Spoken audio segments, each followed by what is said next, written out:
Boleh salam kiri kanan bilang selamat Paskah.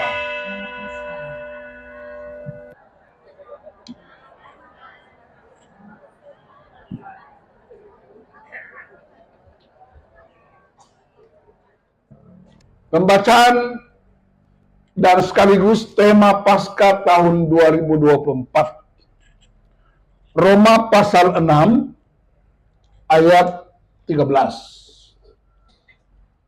Janganlah menyerahkan anggota-anggota tubuhmu kepada dosa untuk menjadi senjata kezaliman. Tetapi serahkanlah dirimu kepada Allah sebagai orang-orang yang dahulu mati, tetapi sekarang hidup. Serahkanlah anggota-anggota tubuhmu kepada Allah untuk menjadi senjata kebenaran. Bagian kedua dalam hubungan dengan ayat ini, Roma 12 ayat 1. Karena itu saudara-saudara, oleh kemurahan Allah, aku menasihatkan kamu supaya kamu mempersembahkan tubuhmu sebagai persembahan yang hidup, yang kudus, dan yang berkenan kepada Allah. Itulah ibadahmu yang sejati. Haleluya. Bagaimana caranya orang mempersembahkan tubuh buat Tuhan? Dan mengapa Rasul Paulus menyerukan supaya orang persembahkan tubuh sebagai senjata? Orang-orang Israel suka datang ke bait Allah untuk beribadah, dan salah satu tanda ialah membawa kurban persembahan. Kurbannya bukan uang, bukan buah, bukan barang, tapi hewan yang hidup. Kenapa?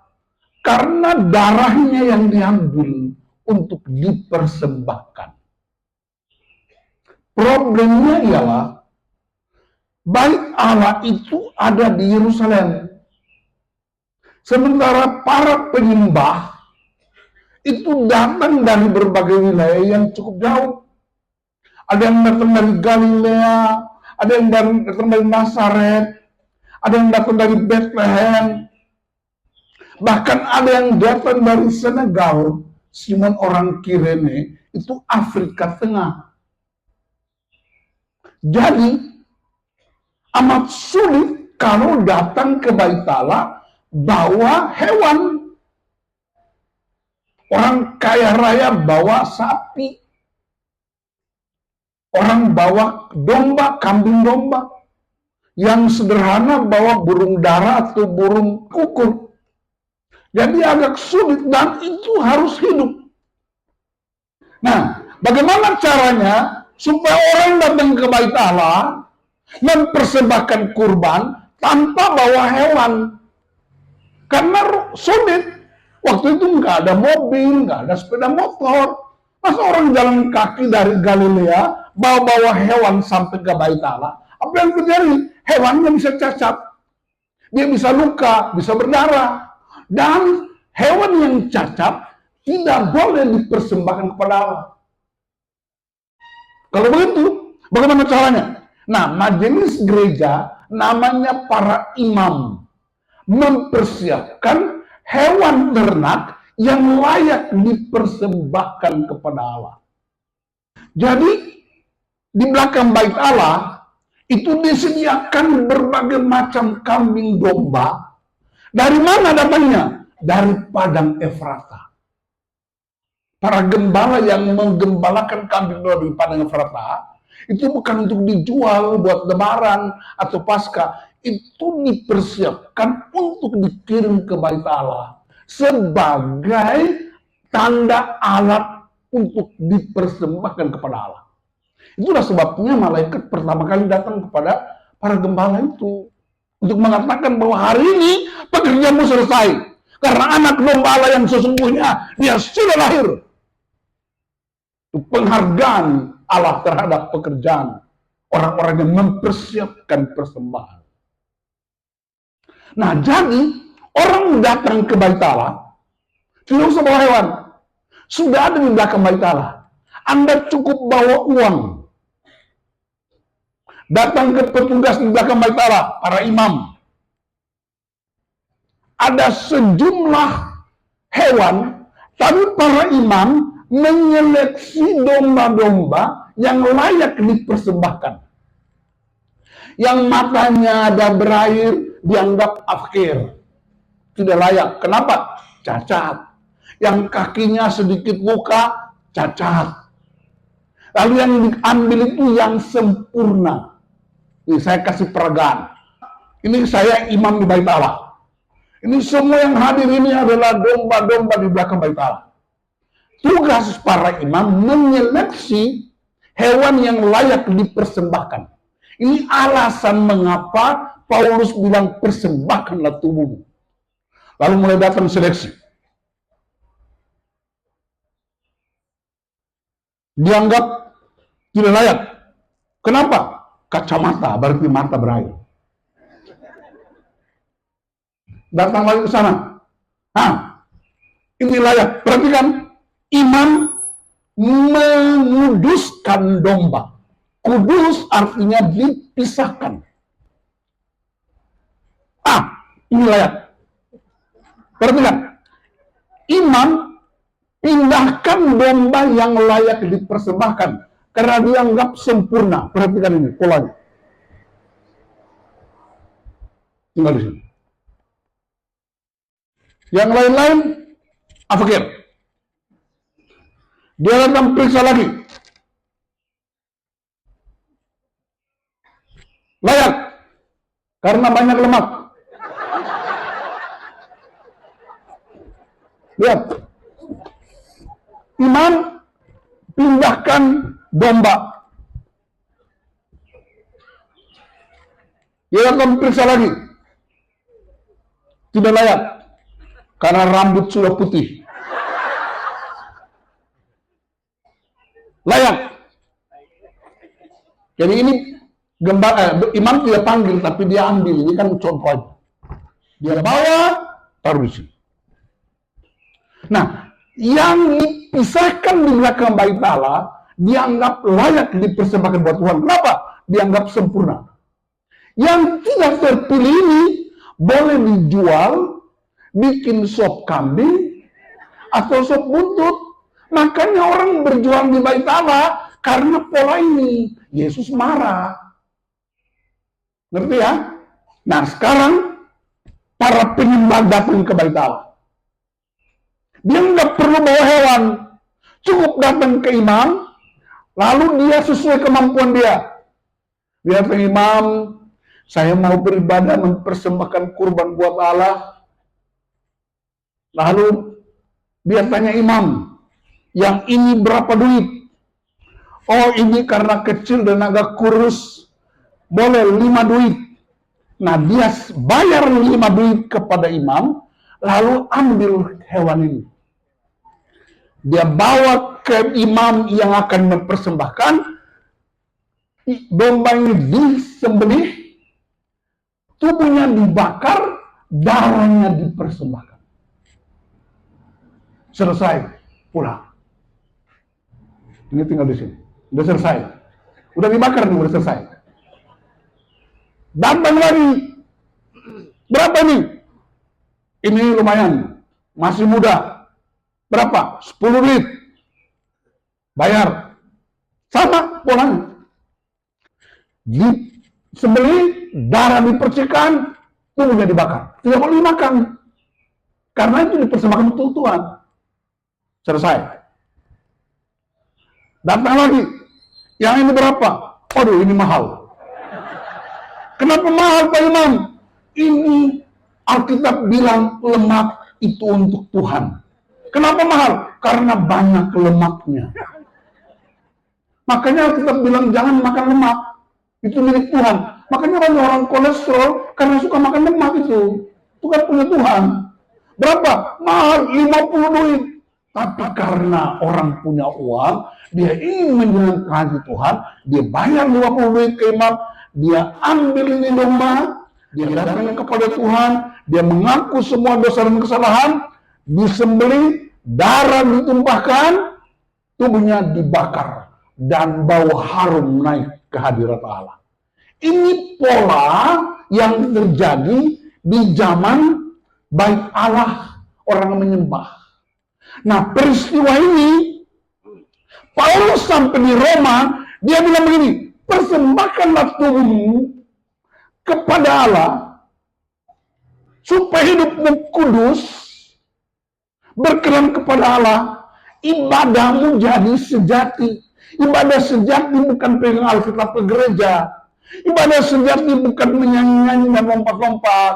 Ibadah sejati ialah mempersembahkan tubuh. Tubuh itu terdiri dari rambut, mata, hidung, tangan, dan kelamin. Oh, Itu tubuh nggak? iya betul. Anggota tubuh alat kelamin juga? Betul. Iya. Jadi bukan hanya serahkan mata, kepala. Serahkan mata. Berarti mata ini tidak boleh lihat perempuan yang bukan istrimu. Bilang amin. Amin. Kaki ini tubuh nggak? Tubuh. Serahkan buat Tuhan. Bawa kakimu ke gereja, bukan ke tempat diskotik. Tahu aja. Amin. Amin. Saya tahu karena kan saya rasa. Tubuh buat Tuhan. Amin. Mata untuk Tuhan. Amin. Tangan untuk Tuhan. Amin. Maka tangan nggak boleh pakai pukul istri. Amin. Amin. Amin. Alat kelamin buat Tuhan. Maka dia hanya buat istri. Amin. Amin. Nah, ini yang Paulus bilang, kamu dipisahkan itu Tuhan. Tadinya jadi senjata dosa. Karena dosa perlu senjata untuk menyerang kebenaran, Allah perlu senjata untuk mengalahkan iblis. Senjata Allah bukan AK-45, tapi senjata Allah ialah kasih. Katakan kasih. Senjata Allah itu kasih. Kasih itu menghidupkan dan memulihkan. Bilang amin. Amin. Maka tubuhmu sudah dipersembahkan buat Tuhan, tidak boleh buat yang lain. Hanya untuk Tuhan, tidak boleh buat yang lain. Hanya untuk Tuhan, tidak boleh buat yang lain. Hanya untuk Tuhan. Pak, Bapak ada masalah sama saya? Tidak. Kenapa wajahnya kayak lagi berantem sama saya? Slow aja. Abis ini ada snack kok buat kita. Amin. Amin. Nah, ini yang Paulus bilang, persembahkanlah tubuhmu. Bukan hanya mata. Ibu-ibu persembahkan tubuhmu. Mulutmu juga tubuh. Ibu-ibu ke gereja mengangkat tangan buat Tuhan. Tapi mulutnya masih cerewetin suami. Berarti dia belum serahkan tubuhnya buat Tuhan. Ini ibu-ibu yang senyum ini mengerti maksud saya. Yang tidak senyum ini pelaku-pelaku utama.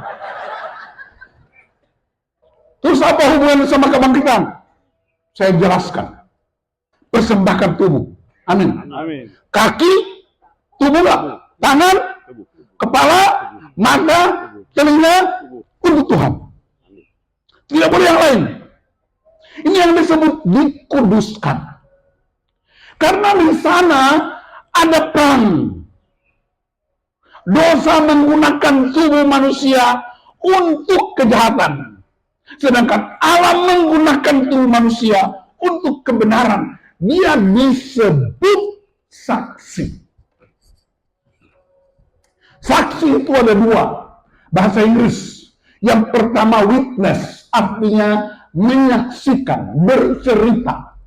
Yang kedua namanya evidence. Artinya bukti. Aku adalah bukti bahwa Kristus yang kami sembah, Kristus yang hidup. Waktu Rasul Petrus dan Yohanes menghadapi pengadilan agama, para imam bertanya, Siapakah yang kamu ceritakan? Mana dia? Petrus bilang, kami menceritakan Kristus yang bangkit. Mana Kristus itu? Aku nggak perlu turunkan dia dari surga. Aku nggak perlu kasih tunjuk kuburan. Tapi aku adalah bukti bahwa Kristus yang kami sebut itu hidup dan berkuasa. Bilang amin. Berarti kekristenan kita adalah bukti. Katakan bukti. Bahasa Latinnya in criminalibus probationes beden esse luce clariores. Bukti harus lebih terang dari cahaya. Maka Anda bukan hanya bercerita tentang Kristus, tapi kita adalah bukti bahwa Kristus itu hidup dan berkuasa. Coba Bapak kasih senyum sama dia. Haleluya. Senyum sama Pak Sumeru. Jadi nggak boleh bikin yang lain lagi. Makanya mulai hari ini nggak boleh merokok. Karena rokok itu buat Tuhan. Amin Pak Sumeru. Amin. Tidak boleh minum mabuk lagi. Tidak boleh pergi ke diskotik. Karena itu senjata kelaliman. Kita senjata Allah. Kita mempraktikkan kasih Allah. Orang tahu Kristus bangkit dari mana? Dari kamu yang telah mempersembahkan tubuh buat Tuhan. Kalau Kristen mengerti kebenaran ini, saya percaya dunia ini akan pasti berubah. Bilang amin. Kasih tepuk tangan buat tiga pria ini. Makasih. Tunggu dulu, Pak, kasih. Kita selfie dulu.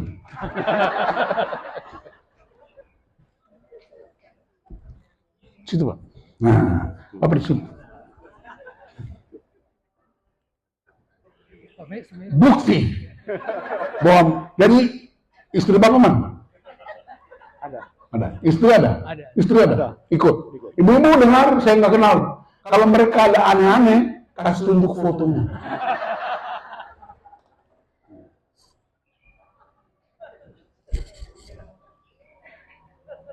Ganti gaya.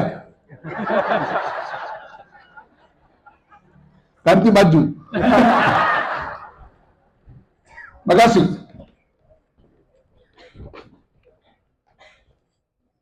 Saya percaya kebenaran ini kita terima. Tapi praktiknya beda. Di gereja, mempersembahkan diri. Bangkit, suka nama Yesus. Itu beneran itu. Ibadah tapi waktu keluar dari ruangan ini, beda lagi. Saya masih ingat waktu saya mahasiswa di kampus di Ambon, sekolah teologi. Menjelang pasca begini, ada latihan drama untuk Paskah. Drama Paskah itu siapa tokohnya? Yesus.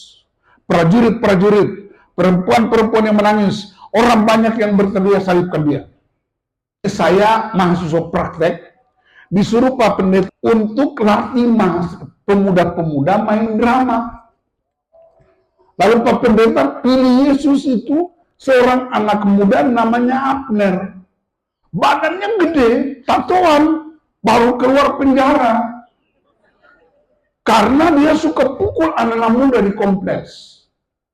Saya bilang, Pak Pendeta, kenapa Abner jadi Yesus? Kan dia baru keluar penjara.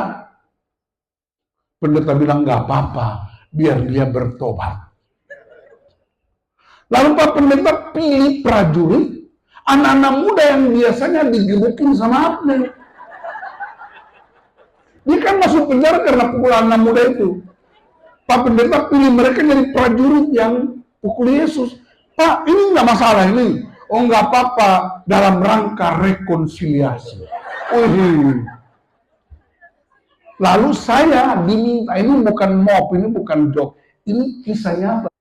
Lalu saya latih mereka untuk jadi prajurit. Salibnya dibuat dari triptek kecil, tipis, bungkus pakai styrofoam yang gede, jadi kelihatannya besar. Yesus ini namanya Abner. Abner pikul salib, anak muda itu pukul, tapi pakai tali rafia. Saya suruh beli tali rafia, bikin seperti cambuk. Pukul Yesus jatuh. Pukul lagi dia jatuh. Ada wanita-wanita yang menangis, ada yang teriak, salibkan dia. Kami latihan hampir 3 bulan. Ya karena saya kuliah, pas hari H begini subuh-subuh, pagi-pagi benar, kata Ibu Debbie. Jemaat antrian menuju ke Tugu dari gereja. Waktu itu belum ada lampu terang, masih lampu warna kuning. Belum ada handphone, belum ada media sosial. Pak Pendeta pegang senter di Tugu, saya di gereja. Jaraknya kurang lebih 200 meter. Pak Pendeta begitu hidupkan senter, saya bilang, action! Yesus keluar dari konsistori pikul salib. Prajurit mulai pukul. Orang teriak, salibkan dia, salibkan dia. Kira-kira 15 meter, Yesus jatuh. Muncul satu anak muda di luar skenario. Dia pakai jaket yang ada hoodie, jaket pakai topi itu. Di belakang dia ada rotan Jawa. Rotan Jawa itu tahu ya, di Ambon dia rotan Jawa. Itu untuk kaki kursi rotan itu. Ini anak muda ini tidak ada masuk dalam kumpulan prajurit. Jadi kesempatan tiba-tiba dia muncul. Saya juga nggak tahu. Dia cabut itu rotannya, gede itu kaki kursi. Dia pukul Yesus yang lalu jatuh. Dia pukul punggungnya Yesus, sakitnya bukan main. Saya juga dengarnya juga sakit. Sakit. Yesus langsung angkat salib, dia buang salib. Baru Yesus tongkat pinggang, baru dia bilang begini, latihan lain. Maksudnya waktu latihan pakai tali rafia, kenapa main pakai rotan? Latihan lain, main lain. Pendeta teriak, panggil saya, Mus, ada apa? Gak apa-apa, Pak. Cepat. Karena Yesus cepat angkat salib. Jemaat tunggu. Dia angkat salib, pikul sambil dia lihat ke belakang. Dia bilang, kok tunggu habis acara ya? Kira-kira 50 meter, Yesus jatuh lagi. Muncul lagi anak muda yang lain. Dia ambil sukun mentah. Ini di gereja itu banyak pohon sukun waktu itu. Sukun yang udah jatuh sebelum waktunya. Dia lempar kepala Yesus. Yesus langsung bangaki. Ibu-ibu langsung bilang, Tuhan Yesus bangaki.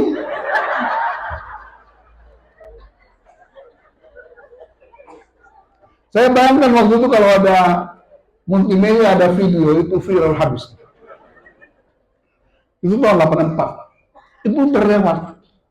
Waktu saya mulai masuk dari pemulihan gereja, saya mulai ingat kisah ini. Oh, ini yang terjadi di kekristenan.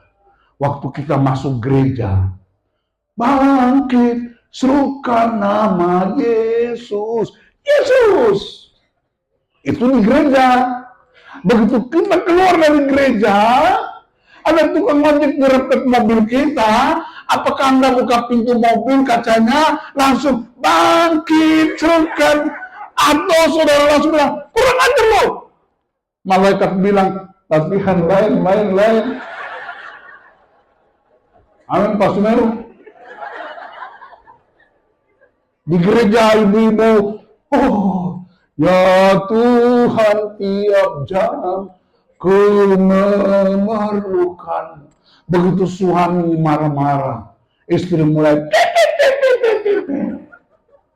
istri udah nggak tahan lagi, diambil ulakan sambal, pukul kepalamu, Pak Sumeru. Apakah Bapak masih tetap bangkit sekarang atau awas lo, dasar lo perempuan? Malaikat bilang, latihan lain mana? Jadi gereja, ibadah kita adalah latihan karena praktek sesungguhnya di luar ibadah. Ibadah sesungguhnya bukan di dalam ruang ibadah, tempat ibadah. Ibadah sesungguhnya di jalan raya, di dalam rumah, di pekerjaan, di pelayanan. Respons kita menentukan apakah Anda bukti bahwa Kristus sudah bangkit atau tidak. Itu artinya Paskah. Jadi ibu-ibu, kalau bapak pulang marah-marah, buka kedua tangan.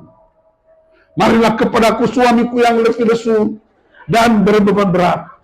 Mama akan bikin kopi susu dan pisang goreng buatmu. Haleluya. Amin ibu-ibu. Itu yang disebut mempersembahkan tubuh buat Tuhan. Bapak-bapak, kalau ibu mulai marah-marah, ingat jangan bilang-bilangin. Saya dulu, istri saya kalau marah-marah, saya pikir ini mungkin datang bulan kali. Datang bulan apa? Udah tua, bulan apa datang?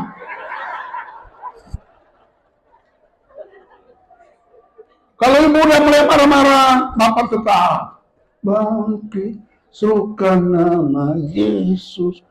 Istri udah nggak tahan, diambil ulekan sambal, pukul kepalamu, bapak tepuk dada. Berbahagialah pria yang dianiaya karena kebenaran, sebab mereka lah yang mempunyai kerajaan Allah. Itu yang disebut bukti bahwa Kristus sudah bangkit. Bilang amin. Kalau itu kita praktekkan, baru ibadah kita ini ada gunanya.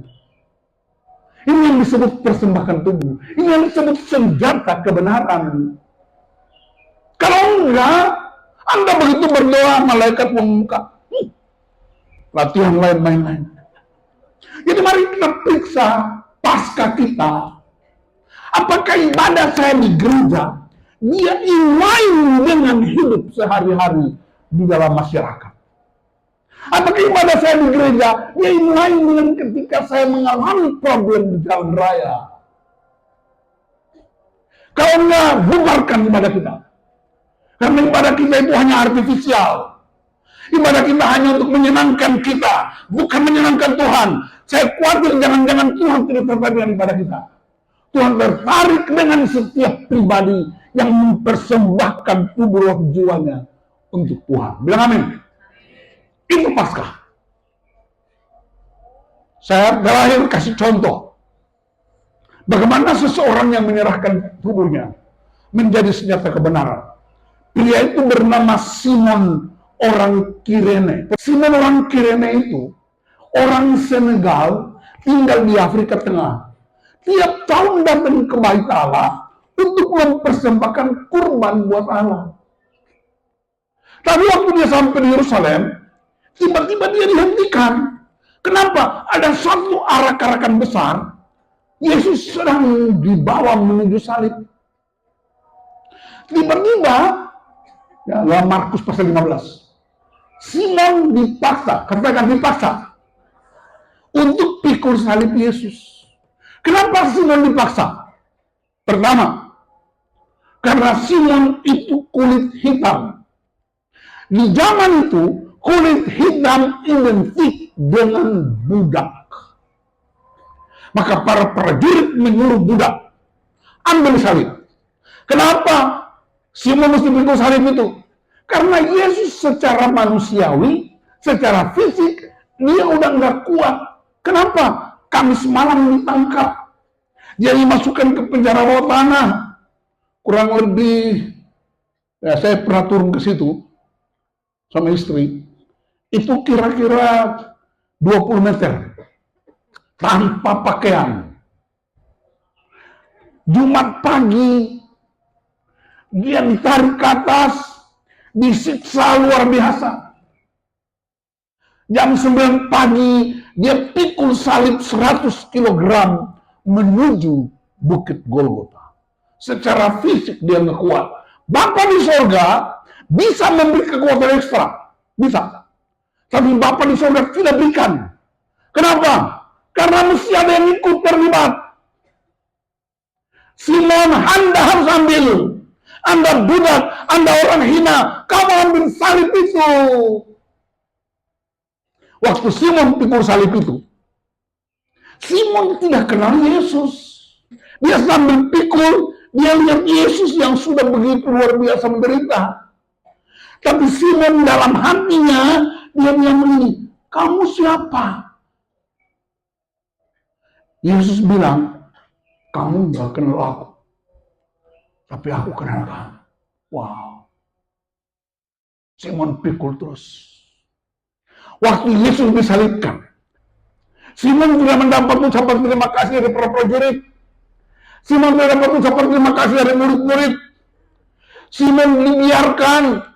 Dia tinggalkan Golgota. Dan Kisah Para Rasul 13 bilang, dia lari ke Antioquia.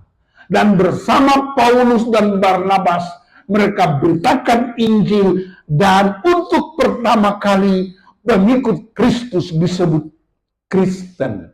Dalam Kisah 11 ayat 26. Orang pengikut Kristus pertama kali disebut Kristen. Karena pekerjaan rasul-rasul, salah satu di antaranya ialah Simon orang Niger. Niger artinya kulit hitam. Orang yang cuma datang ke Bait Allah, sekedar mempersembahkan kurban, dianggap hina, dianggap budak, dipaksa pikul salib. Tapi ketika salib terjadi, ketika peristiwa mujizat terjadi di salib itu, Simon bilang, yes, aku tidak salah pikul salib ini. Aku tidak salah ikut dalam arak-arakan penyaliban ini. Karena penyaliban ini untuk dunia. Dan aku tidak cukup menikmati kebangkitan itu. Aku tidak cukup menikmati salib itu. Aku harus keluar dari ketakutanku. Aku harus keluar dari rasa bersalahku. Aku harus keluar dari rasa hinaku. Aku memang hitam, tapi aku mulia karena aku ditebus di atas kayu salib. Dan itu membuat dia pergi memberitakan Kristus yang tersalib. Kristus yang bangkit. Jadi Paskah artinya keluar dari comfort zone. Keluar dari ketakutan-ketakutan kita. Keluar dari rasa pesimisme kita. Keluar dari kehinaan kita. Mungkin jabatanmu rendah. Mungkin uangmu tidak banyak. Tapi Kristus tetap menebus engkau. Dia mati buat engkau. Bilang amin. Dan dia bangkit juga buat engkau. Karena itu bangkitlah.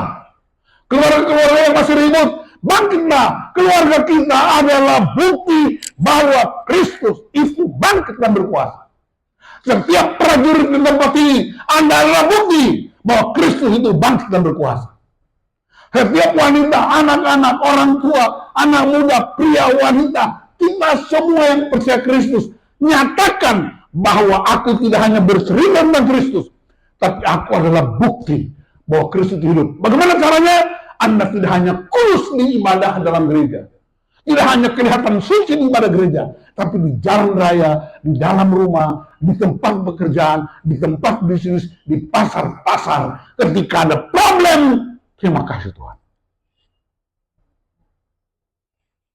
Ternyata Tuhan pakai dia menjadi media untuk membentuk karakter saya, sekaligus menjadi saksi bahwa Kristus yang kami semua itu hidup. Amin. Itu artinya Paskah. Kasih salam kiri kanan. Salam Paskah.